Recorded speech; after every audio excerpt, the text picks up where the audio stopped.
Here are 5 metagame trends that you need to know about that are currently happening in Generation 9 Underused. Alright folks, and there's no secret that I have not uploaded any competitive underused content in a very long time. As a result, there have been numerous metagame shifts from whence I last uploaded, and I felt it appropriate just to share the latest tools, tips, and trends for you friends.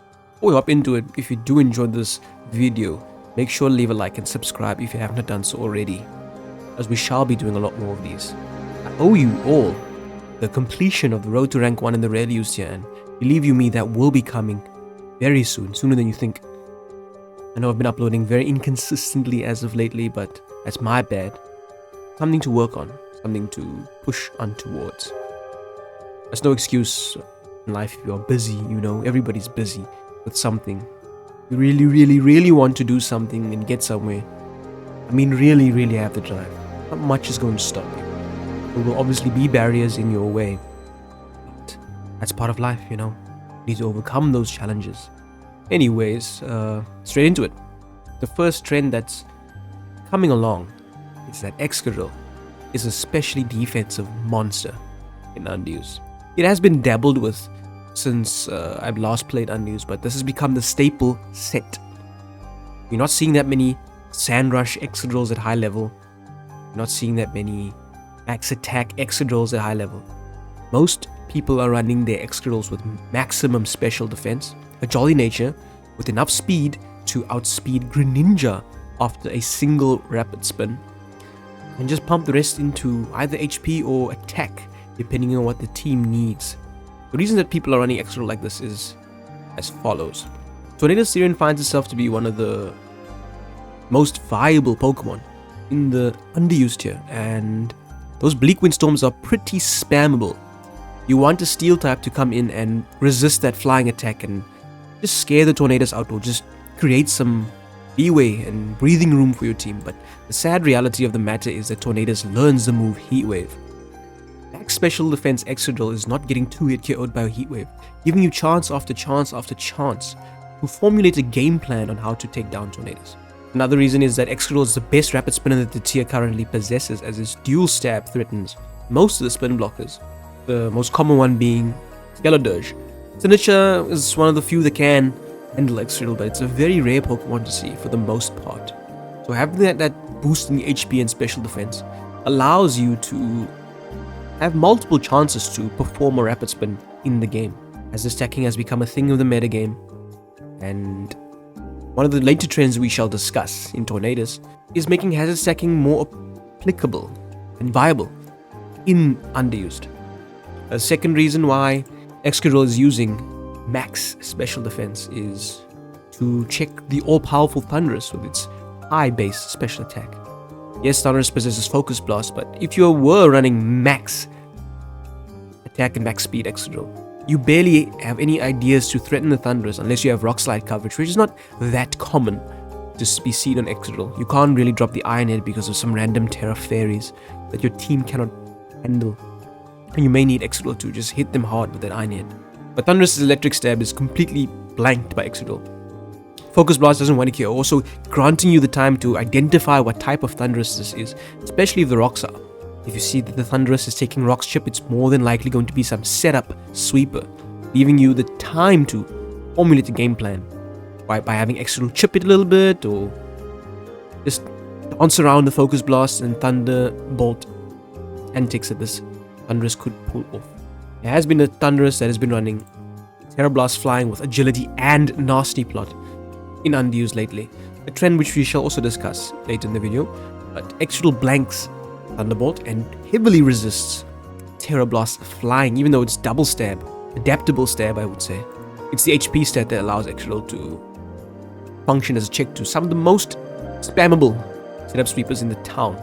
Third example we can give is Latios. Excadrill resists both Latios' dual stabs, and if you are ever to be surprised by Surf, you will live the hit because of the Spadef investment. And you threaten Latios hard with Mold Breaker Earthquakes, or even a Terra Steel Latios that they tend to do to resist Tornadus' U-turn and not take heavy damage from knockoff. And resist the Bleak Wind, but yeah, Earthquake will still sting. And finally, I want to give you guys a pro tip if you are ever having Ogerpon Cornerstone with Power Whip versus Excadrill. Back in the day, Power Whip was almost a near guaranteed to 1-hit KO. Be careful, friends, because you may find your Ogerpon in trouble. If you attempt to Power Whip, you might not 1-hit KO this kind of Excadrill because of the high HP investment. And you may find your Ogerpon being dented or outright destroyed because of those Mold Breaker Iron Heads, ignoring Sturdy or just killing you straight up because of the super effective Sting. Another trend that is on the rise is Tornadus is dropping Assault Vest.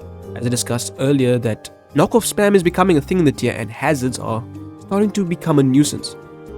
Assault Vest used to be the in thing, but with the rise of knockoff spam, once the vest gets knocked off, the role that you have tailored your Tornadus to perform is neutered. It's now just some 4 attacks Tornadus with Regenerator. Still a decent Pokemon, but the usefulness has sunk down tremendously. People are now running the same set, same type of EVs, 168 just to get enough speed to outspeed Ogerpon Cornerstone and Newton out of that bad matchup. 88 special defense, which was what classical Assault Vest Tornadus used to run, max HP, so that the Tornadus can still take, even if it's barely, it can still take on some heavy special attacks, and then just simply U-turn out or switch out into an appropriate Pokemon and regenerate the HP. The boots allowing you to ignore the rocks, which is a trait that the Assault Vest did not provide, makes the Tornadus' longevity versus those same special attacks that Assault Vest was tossed to take on a little bit more comfortable, you know. Just the psychology of having to throw a Pokemon out as weak to rocks onto the rocks can be a bit mentally challenging sometimes. And lastly, even though this is a knockoff heavy metagame, the fact that I'm not locked into only using offensive moves allows Tornadus to become an essential stall breaker for your team, you know, to assist you versus stall. It possesses its own knockoff, so you can hazard stack. That's first and foremost very good. Defog is not so abundant in the tier, but even if it was, Tornadus is starting to run Taunt, so that Pokemon can't come and status you randomly with Thunder Waves or Will-O-Wisps. If you get a Pokemon low enough, Tornadus can Taunt them, so they don't end up healing all the hard work. So even if Tornadus' boots get knocked off, Assault Vest Tornadus can never Taunt anybody, meaning that if you are facing some blank wall, you are blanked. There's nothing Tornadus can do for you, really and truly, besides just be a regenerator pervert and hope to die later in the game. Boots Tornadus can still possess the Taunt and U-turn, momentum, and the aforementioned knockoff. So it will always offer utility to your team from start to finish. The next trend that I've been noticing is twofold. Well, we'll start with the main culprit. Screen's offense is heavily underestimated in this metagame. The underused here is not famous for some reason, but it is abundant with a lot of setup sweepers that appreciate the safety of the screens. And Grimmsnarl, having received the move Parting Shot and Dark types not being a big thing in underused, besides Mandibuzz here and there, makes the Parting Shot almost guaranteed. That you can weaken the opponent and bring in the heavy hitter, forcing the opponent to have to make hard calculations of how they're going to solve your offense. Another thing about Grimmsnarl that that in my opinion makes it superior to Ninetales is that screens are going up first most of the time. With Scizor being gone, that's the main draw. Scizor is gone. Bullet Punch is not going to threaten your Grimmsnarl with the 1 KO. Screens are near guaranteed to go up, and Grimmsnarl is a complete blank check to Latios. Spirit Break always drops special attack, so no matter how powerful they're going to Calm Mind up, you're going to hurt them even if they Terra Steel. Parting Shot will drop everything. It's immune to the Psychic Stab and immune to the Dragon Stab. What is Latios going to do to it? Surf it to death with max special defense on Grimmsnarl and a decent HP stat? No thank you, not happening. And as spoken about earlier, the screens support the most dangerous Pokemon in the tier. Thundurus, for example, is a famous nasty plot agility Thundurus set behind screens with a citrus berry, giving it a second wind. Just when you thought you had enough chip for your priority to knock it out, boom, second wind. And the fact that you can afford to run a heavy investment into HP and some into Spadef and run a modest nature, because you do not need to be jumping the gun, being faster than everybody. If you can survive the attack and set up with speed, you're good to go. River Vroom just clicks one button, shift gear up and go. Hit them with 3 attacks. Terrifier so you can avoid the Will-O-Wisps. There's a nasty Latios set with high amounts of HP, modest nature, and just enough speed so that after the agility, it's booming past everybody in the tier. And behind the screens, there's not much you don't wanna give this Latios too many free turns to Carmine and agility up.